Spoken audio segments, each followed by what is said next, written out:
Assalamualaikum warahmatullahi wabarakatuh. Teman-teman, bagaimana kabar kalian? Semoga kalian selalu dalam keadaan sehat dan tetap semangat. Terima kasih sudah mampir ke channel ini. Kali ini kita akan kupas tuntas bagaimana Riflay Harun yang selama ini sibuk menyebarkan hoax soal ijazah Jokowi justru dipermalukan habis-habisan oleh Profesor Jim Lee.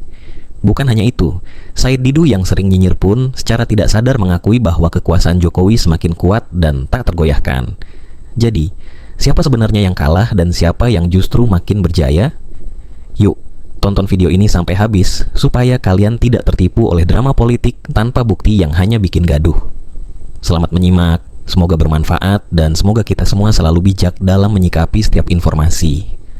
Betapa malangnya nasib Riflay Harun mengundang Profesor Jimli Asyidiki ke podcast dengan harapan mendapatkan legitimasi untuk gerakan halusinasi politiknya, namun justru dipermalukan oleh argumen seorang negarawan yang masih waras. Strategi Riflay yang mungkin ia kira akan menjadi pukulan telak terhadap Jokowi malah berubah menjadi bumerang intelektual yang menghantam dirinya sendiri. Mari kita kupas permainan ini satu persatu tanpa basa-basi. Riflay bukan orang baru dalam dunia opini politik, tapi dalam episode kali ini ia lupa satu hal krusial. Mengundang seorang intelektual sejati seperti Profesor Jim Lee bukan seperti memanggil buzzer yang bisa diarahkan skripnya. Ia mengira Profesor Jim Lee akan menjadi corong legal formal untuk mendukung narasi ijazah palsu Jokowi. Yang terjadi justru sebaliknya. Profesor Jim Lee malah membongkar kebodohan logika dari tuduhan-tuduhan yang selama ini mereka sebarkan. Riflay tidak siap. Wajahnya dalam podcast itu seperti siswa yang kena semprot dosen, tapi harus tetap tersenyum di depan kamera. Ia bukan hanya tidak bisa membantah, tapi juga kehilangan kendali atas narasi yang seharusnya ia kuasai. Secara tidak langsung, Profesor Jim Lee memberikan kuliah umum gratis di hadapan Riflay dan publik tentang bagaimana menjaga marwah berpikir yang sehat, bahkan ketika berhadapan dengan isu yang sengaja dikomodifikasi. Profesor Jim Lee datang bukan sebagai penghibur intelektual pesanan. Beliau tidak terjebak dalam kerumunan huru-hara yang sengaja dibangun oleh kelompok yang memosisikan diri sebagai aktivis pembela ulama atau akademisi anti kriminalisasi. Kalimat-kalimat Profesor Jim Lee sangat jelas, tajam, dan mematikan secara argumen. Tuduhan terhadap ijazah Jokowi hanyalah bentuk pembusukan politik dari pihak-pihak yang tak mampu bertarung secara gagasan. Beliau bahkan menertawakan isu itu dengan menyisipkan anekdot tentang ijazahnya sendiri, yang ternyata memiliki perbedaan penulisan nama Asyidiki dan Asyidiki. Apakah itu pemalsuan? Tentu tidak. Itu adalah cerminan problem administrasi yang sistemik di negeri ini. Tapi bagi mereka yang hidup dari fitnah, kesalahan tik di ijazah bisa menjadi peluru untuk menghantam reputasi seseorang. Seolah-olah mereka masih hidup di zaman batu, tapi main Twitter tiap hari. Apa yang dilakukan Riflay, Roy Suryo, dan kroni-kroninya bukan lagi kritik konstruktif. Ini sudah masuk kategori politik destruktif. Mereka mengaku akademisi, tapi menanggalkan etika ilmiah demi mendapatkan panggung populis. Mereka mengklaim sebagai penjaga demokrasi, tapi menebar kebencian dengan metode kampungan. Mereka bukan pejuang kebenaran, tapi pelacur intelektual yang menjual otoritasnya ke pasar kebohongan. Profesor Jim Lee menunjukkan bahwa tidak semua orang bisa dibeli oleh kepentingan. Argumen beliau mengingatkan publik bahwa ijazah Jokowi telah diverifikasi oleh otoritas tertinggi Universitas Gadjah Mada dan para sahabat Jokowi yang mengenalnya langsung di bangku kuliah. Jadi, apalagi yang dipersoalkan ketika semua verifikasi telah selesai?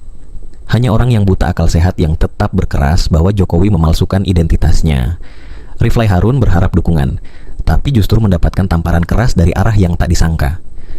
Mimpi ingin menyeret Jokowi ke meja pengadilan berubah menjadi tontonan yang mempermalukan dirinya sendiri. Gerakan ini gagal bukan karena kekuatan Jokowi semata, tapi karena kebodohan strategi yang mereka bangun. Berulang kali publik disuguhi retorika nyinyir, fitnah keji, dan data palsu. Tapi semakin mereka berteriak, publik justru semakin bersimpati kepada Jokowi. Mereka sudah kalah sebelum bertanding. Mereka tidak punya bukti, tidak punya data, tidak punya etika. Mereka hanya punya dendam dan mikrofon. Selamat datang di realitas Riflay Harun. Ketika Anda mencoba menjebak, tapi justru terjebak oleh kebodohan Anda sendiri. Profesor Jim Lee tidak hanya menolak jadi bagian dari konspirasi murahan ini, beliau juga menelanjangi kebusukan agenda Riflay dengan tenang, elegan, namun mematikan. Sekarang kita masuk lebih dalam ke jantung persoalan. Kenapa Riflay Harun dan kelompoknya begitu ngotot mempertahankan isu ijazah ini meskipun sudah berkali-kali dipatahkan? Jawabannya sederhana. karena mereka sudah bangkrut secara wacana. Ketika seorang akademisi tak lagi bisa bertarung di medan ide, ia akan mencari jalan tikus, sensasi, tuduhan, dan pelintiran narasi. Rifai Harun seharusnya paham bahwa beban pembuktian, burden of proof, dalam hukum dan logika berada di tangan penuduh. Tapi yang terjadi, dia malah membalik hukum alam intelektual. Ia menuduh tanpa bukti, lalu meminta pihak yang dituduh membuktikan bahwa dirinya tidak bersalah. Logika semacam ini bukan hanya keliru, tapi juga berbahaya. Ini adalah akar dari pembunuhan karakter, metode otoriter yang dibungkus dalam baju demokrasi. Ironisnya, ini keluar dari mulut orang yang mengaku pembela demokrasi. Profesor Jim Lee dengan mudah membongkar tipuan ini. Beliau menyindir, kalau semua orang bisa dituduh tanpa dasar, lalu kita percaya begitu saja, apa gunanya institusi hukum, kampus, dan logika? Satu kalimat pendek, tapi seperti palu godam yang menghantam seluruh bangunan hoax yang coba Rifai bangun selama ini. Lihat pola gerakan Rifai. Berkedok sebagai akademisi, tapi narasinya mirip seleb TikTok yang baru baca satu paragraf di Google. Ia memakai jargon-jargon hukum tata negara, tapi substansinya hampa. Ia mengundang narasumber dengan latar belakang hukum, tapi niatnya hanya untuk membenarkan dugaan yang sudah ia yakini sejak awal. Ini bukan diskusi, ini jebakan. Tapi sekali lagi, Rifai salah sasaran. Profesor Jim Lee bukan boneka. Ia datang membawa integritas, bukan sekadar pendapat. Maka ketika beliau menjelaskan bahwa perbedaan nama, tipe, atau format ijazah adalah hal administratif yang sangat lazim di Indonesia, tak ada lagi yang bisa dibantah. Apalagi saat beliau menyebut, kalau itu dikategorikan pemalsuan, maka separuh rakyat Indonesia bisa dipidana. Titik. Game over. Dan Rifai tahu itu. Apa yang coba digiring oleh Rifai adalah menciptakan atmosfer publik yang penuh kecurigaan irasional. Negara bukan lagi tempat hukum ditegakkan, tapi tempat fitnah dibiarkan. Mereka menyulap perbedaan data administratif menjadi dugaan konspirasi. Mereka mengklaim ada kejanggalan, tapi tak pernah menunjukkan satupun bukti otentik. Parahnya, mereka justru mencemooh siapapun yang mengajak berpikir jernih. Mereka menyebut para akademisi netral sebagai pengkhianat kebenaran. Tapi siapa sebenarnya yang mengkhianati ilmu pengetahuan? Siapa yang menjadikan perguruan tinggi bukan sebagai ruang intelektual, tapi panggung drama politis? Rifai dan kelompoknya. Publik kita tidak sebodoh itu. Mereka bisa membedakan mana akademisi sejati dan mana tukang sihir narasi yang hanya menjual kebencian. Ketika Profesor Jim Lee bicara, beliau tidak menggebu-gebu, tidak memprovokasi. Ia hanya menjelaskan dengan tenang, tapi efeknya menghancurkan semua ilusi yang dibangun Rifai selama bertahun-tahun. Dan ini adalah pukulan yang tidak bisa dilawan, karena ketika seseorang sudah kalah secara intelektual, maka seluruh panggung yang ia bangun akan runtuh, bahkan sebelum lampu dimatikan. Jadi kepada Rifai Harun dan rekan-rekan sebar hoax, mungkin sudah saatnya Anda pensiun dari dunia opini dan kembali belajar berpikir seperti intelektual sejati. Bukan karena Anda tidak boleh berbeda pendapat, tapi karena cara Anda memperjuangkannya sudah terlalu busuk untuk disebut perjuangan. Dulu, Rifai Harun dikenal sebagai ahli hukum tata negara. Kini dia lebih mirip komentator warung kopi dengan sinyal internet lemah tapi ego tinggi. Dia masuk podcast dengan harapan mendapat validasi, justifikasi, bahkan mungkin restu moral dari sosok seperti Profesor Jim Lee. Tapi ternyata, yang datang bukan restu, melainkan tamparan keras berbalut senyum akademis. Bayangkan, Anda mengundang profesor hukum ternama untuk memperkuat argumen Anda, tapi yang terjadi justru sebaliknya. Anda dibantai dengan elegan. Itu seperti mengundang dosen untuk membela skripsi Anda, tapi malah dosen itu menyarankan Anda balik ke semester 1. Malu seharusnya. Tapi Rifai tampaknya kebal terhadap rasa malu. Profesor Jim Lee tidak hanya membongkar kekosongan substansi tuduhan ijazah palsu itu. Ia juga memaparkan secara terstruktur bahwa kesalahan administratif dalam dokumen negara adalah hal biasa, bukan tindak kriminal. Disinilah terlihat jelas bahwa Rifai selama ini bermain di level noise, bukan logik. Ia sibuk menggiring opini tanpa paham betul hukum administrasi, tanpa etika keilmuan, dan tanpa rasa tanggung jawab moral. Jadi ketika Said Didu berkata, Jokowi jangan menarget warganya sendiri untuk dipenjara, mari kita bedah secara telanjang. Apa itu bentuk kekhawatiran? Bukan. Apa itu bentuk kasih sayang pada rakyat? Juga bukan. Itu adalah refleks kekalahan. Sebuah tanda bahwa semua instrumen fitnah, kebencian, dan disinformasi yang mereka gunakan kini justru berbalik menjadi bumerang. Mereka tidak sedang takut rakyat di penjara. Mereka takut mereka sendiri yang pada akhirnya harus mempertanggungjawabkan semua fitnah yang mereka buat. Jokowi tidak pernah melakukan kriminalisasi. Tapi mari kita perjelas. Ketika hukum ditegakkan, maka yang paling duluan berteriak biasanya adalah yang merasa akan terjaring. Disinilah Said Didu dan para eksponen gerombolan politik kebencian kehilangan akal. Mereka mengira Jokowi akan membalas dengan cara yang sama, seperti mereka menyerang dengan kebencian. Tapi nyatanya tidak. Jokowi membalas dengan hukum, dengan ketegasan, dengan peringatan beradab yang membuat mereka sendiri akhirnya salah tingkah. Ini bukan soal Jokowi ingin memenjarakan rakyatnya. Ini soal bagaimana negara memberi pesan jelas. Kebebasan berbicara tidak boleh melintasi batas hukum. Tuduhan palsu, pencemaran nama baik, penyebaran hoaks, bukanlah ekspresi demokrasi. Itu racun demokrasi. Dan saat racun itu disiramkan terus-menerus ke ruang publik, negara wajib bertindak. Dan sekarang, ketika tindakan itu mulai terasa, mereka tiba-tiba teriak, "Jangan kriminalisasi." Ironis bukan? Yang memulai konfrontasi fitnah kini mendramatisasi efeknya seolah jadi korban. Yang mereka sebut sebagai penargetan warga sendiri sebenarnya adalah upaya membersihkan demokrasi dari politik rendahan yang berakar pada dendam, kecewa, dan ambisi buta. Justru Jokowi memberi pelajaran elegan bahwa menjadi oposisi itu sah, mengkritik itu mulia, tapi menghina, memfitnah, dan mencemarkan itu kejahatan. Negara tidak akan tunduk pada gaya preman intelektual.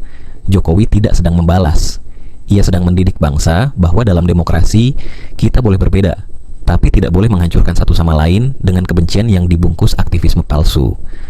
Dan ingat ini baik-baik, Jokowi tidak bisa dikalahkan dengan fitnah. Jokowi tidak bisa dilumpuhkan dengan narasi murahan. Ia hanya bisa dikalahkan oleh kebaikan yang lebih besar dari dirinya.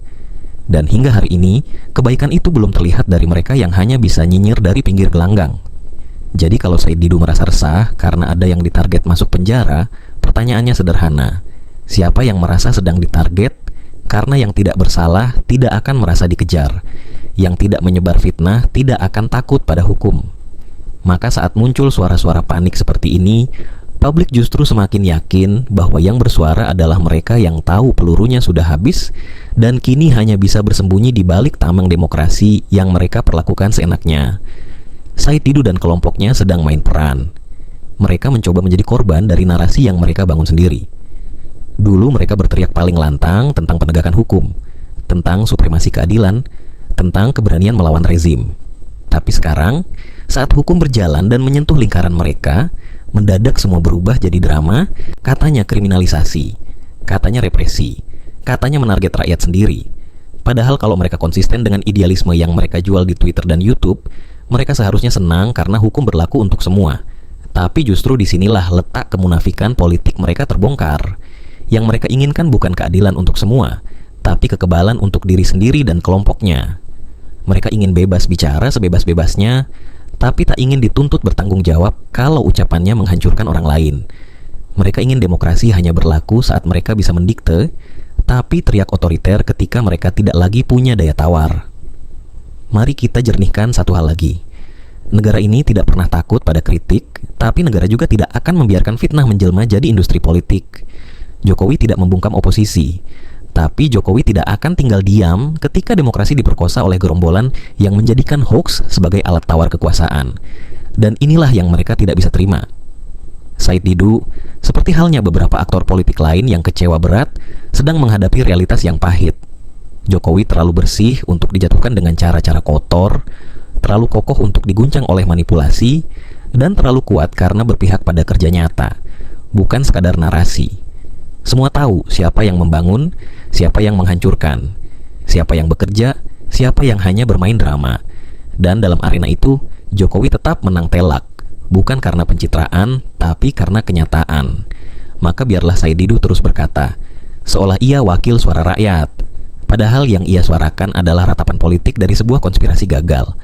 Sebuah proyek menjatuhkan Jokowi yang kandas karena terlalu lemah di logika, terlalu dangkal di moral, dan terlalu penuh kebencian.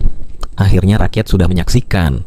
Yang membangun negeri dihormati, yang menyebar kebohongan diadili, yang bermain politik fitnah akan terlempar oleh arus sejarah. Dan sejarah selalu berpihak pada mereka yang bekerja dengan tangan bersih. Dan disinilah absurditas logika Said Didu benar-benar meledak. ia mengeluh soal warga yang dipenjara oleh negara. Padahal yang dia maksud justru rekan-rekannya sendiri yang terjerat hukum akibat ulah mereka sendiri.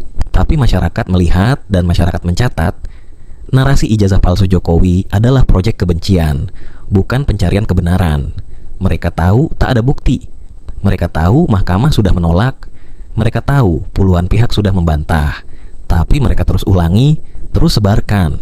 Karena satu hal, mereka ingin menciptakan persepsi melalui pengulangan, bukan kebenaran. Dan disinilah strategi mereka kolaps.